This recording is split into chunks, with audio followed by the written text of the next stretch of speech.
មានធំតាវៃចង់អោបគ្នាទៀតរឿងប៉ិតបងប្អូន4នាក់តែដល់ពេលឲ្យវាទំតែមាន2នាក់ទៅអត់ទាន់ស្រឡាញ់គ្នាឈូគ្នាអញ្ចឹងទៅប៉ាវៃឲ្យចង់ជាប់គ្នាឲ្យបងប្អូនស្រឡាញ់គ្នាតើអ្នកនឹងប៉ាធ្លាប់កុហកម៉ាក់របស់អ្នកដែរទេធ្លាប់ដោយសារតែ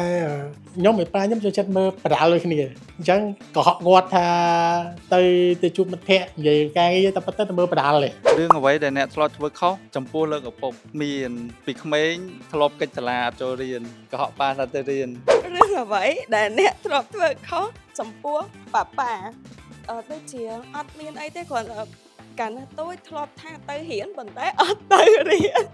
នពេលឪពុកវាយម្ដាយធ្លាប់កាន់ជើងអត់ផងព្រោះប៉ែខ្ញុំការជាម៉ាក់អញ្ចឹងសំដីគាត់រៀងម៉ាត់អញ្ចឹងពេលគាត់វាយម៉ាក់អត់ការពីទេការសកម្មភាពអ្វីដែលធ្វើឲ្យអ្នកតែងតែនឹកដល់ប៉ារបស់អ្នកនៅពេលដែលជីកាត់សាលារៀន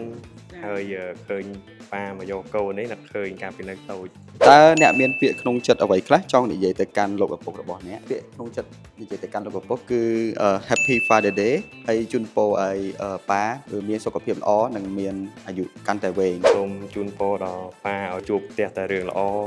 អាយុយឺនយូរជូនពរថ្ងៃ Father Day សូមឲ្យប៉ាមានសុខភាពល្អដោយសារឥឡូវហ្នឹងប៉ារៀងចាស់ហើយអាយុច្រើនហើយក៏ពិបាកច្រើនសង្ឃឹមថ្ងៃណាមួយប៉ានឹងអាចឆាប់ចូលនិវត្តន៍ជូនពរឲ្យគាត់មានសុខភាពល្អហើយនឹងសុខសប្បាយ Happy Father Day ហើយ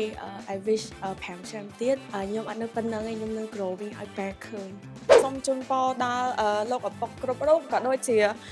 ឪពុករបស់ខ្ញុំឲ្យមានសុខភាពល្អទាំងអស់គ្នា